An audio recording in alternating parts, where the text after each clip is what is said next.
Today, we're going to learn about 5 simple tricks to overcome laziness. Now, let's begin. Number 1, lazy innovation. There's a common saying that necessity is the mother of innovation. Every new invention aims to satisfy some kind of need. People needed to see without wearing glasses, so someone invented contacts. People needed to communicate with friends and family from far, far away, so someone invented phones. I say the word need pretty loosely. More often than not, these inventions don't really change our lives. It's not a life or death situation if we don't have a TV or a recliner chair. People want these inventions because they make their lives easier. Now, the more you have, the less work you have to do. For example, plenty of people live their whole lives without a microwave. There are lots of other ways to cook your food, but who wants to expend the effort if they don't have to? Wouldn't you rather just press a button and wait 2 minutes? Of course. My point is that laziness and innovation go hand in hand. And not just because customers are lazy. Inventors are often the laziest people out there. Well, just look at Benjamin Franklin. He famously called himself the laziest man in the world. He said he would invent things simply to save himself a little bit of time and effort. He was tired of working so hard when he went swimming, so he invented flippers. He only created bifocals because he was too lazy to switch between different pairs of glasses. Lazy people make fantastic inventors since they're always looking for the fastest and most efficient way to get things done.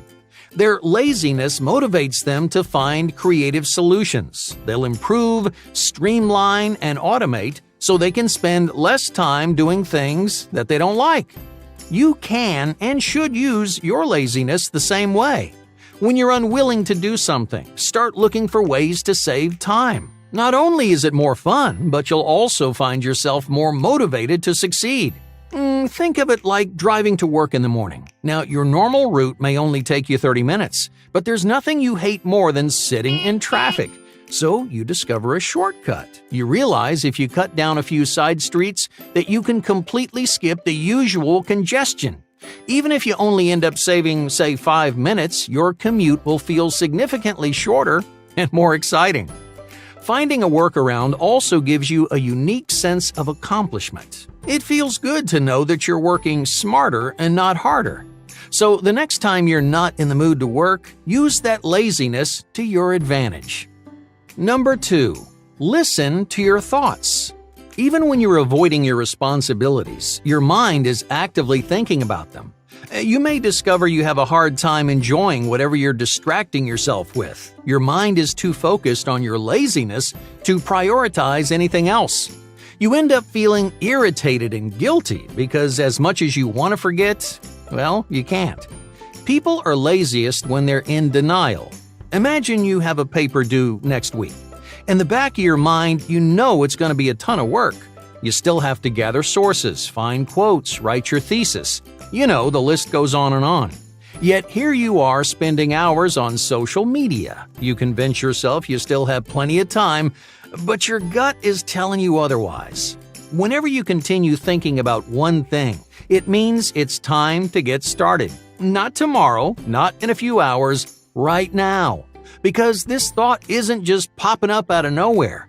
It's the productive part of your brain telling you the right thing to do. So don't try to block it out with TV or video games. You can use the same trick when you have a completely packed to-do list. If you're struggling to figure out what to do first, tackle the task that you can't stop thinking about. The longer you try to ignore it, the more frustrated you're going to feel. You'll never feel satisfied until you get that big-ticket item out of your head. Number 3, the power of reliability. Even if you're great about setting new goals, you may have a hard time following through. You might make a to-do list and lay out specific, concrete steps. But what stops you from bailing at the last minute? Let's say you want to start working out. You research exercises, you buy gym clothes, and you even get a gym membership, yet you never actually show up. You end up watching TV or playing video games because, well, you can. If you decide to skip the gym for the 10th time, you're not affecting anyone but yourself. There's no one there to hold you accountable. You should use reliability to motivate yourself to do things that you normally wouldn't. So the next time you plan on going to the gym, ask one of your friends to meet you there. That way, someone else will be counting on you to show up. They'll expect you to follow through, so if you don't, you won't get off scot-free like you did before. Reliability is effective for a number of reasons, but trust is a big one. You show up because you don't want to blow off your friend. You invited them to the gym, so you can't just bail because you're feeling lazy. Sitting around watching Netflix is a pretty terrible reason to damage a friendship. Reliability also motivates you because you want your friend to think highly of you. You want them to see you as someone who takes their goals seriously. So when you're on your own, it's easier to fail because no one has to know about it. Your friends and family won't have a different opinion of you if you don't go, but now your friend will see firsthand whether you're following through or not. So you show up to make sure you leave a good impression. For the same reason, you're more likely to actually try while you're there. You can't just leave after 5 minutes or sit on your phone the whole time. Sitting there watching your friend do what they're supposed to do will motivate you to follow suit. Finally, reliability can make things more fun. It gives you someone to talk to, which relieves anxiety and stress.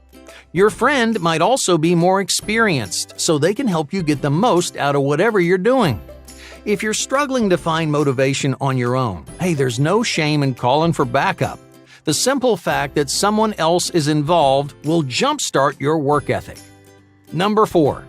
Undermine your fears. Sometimes our laziness isn't really laziness. You might procrastinate or avoid doing something because, well, you're worried about what'll happen when you try. You might have set your expectations way too high. You might feel an overwhelming amount of pressure to succeed.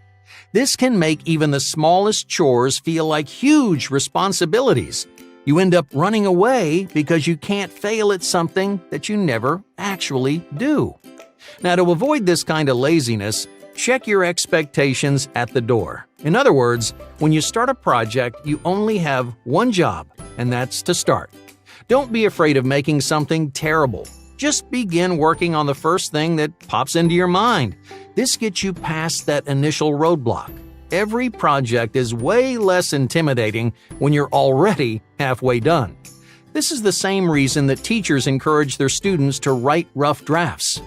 You make something rough and imperfect to get an idea of where you're headed. Yeah, it won't be very good because it's not supposed to be. There aren't any expectations or pressure. But you'll find that things seem a lot more doable afterwards. So when you're feeling lazy, don't be afraid to get a little messy. Improving something bad's a whole lot easier than making something perfect from scratch.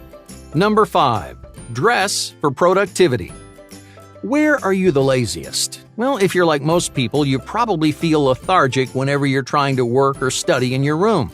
And your clothes may be the biggest reason why. Now, everyone knows it's a whole lot more comfortable to work in sweatpants or pajamas. If you're going to spend all day doing something that you don't want to, you might as well be comfy, right? The truth is, your clothes can directly affect your habits.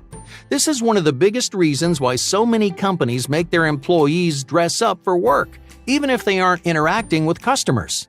Your brain naturally associates your habits with your environment. Think about studying in your room versus studying in the library. The latter is way more efficient because your brain doesn't see your room as a workspace. So when you're in your room, your brain unconsciously thinks about relaxation and sleep because that's what it's used to doing. But the library puts you in a different mental space. This new environment primes your brain to work and think harder than it would anywhere else. Clothes work the exact same way. What are you usually doing when you wear sweatpants? Chances are you aren't taking tests or going to meetings. You're probably playing video games or watching TV. So that's what your brain thinks about when you're wearing them. The lazier your clothes are, the lazier you'll feel. To overcome this kind of laziness, change into clothes that help you focus. Don't worry, you don't have to wear a suit and tie. You should choose something you wouldn't mind wearing out into the world. This is an especially helpful tip for students and people who work from home. Yeah, it's tempting to lounge around all day in your comfiest outfit, But you need to tell your brain when it's time to shift gears. A change of clothing is an easy and effective way to do just that.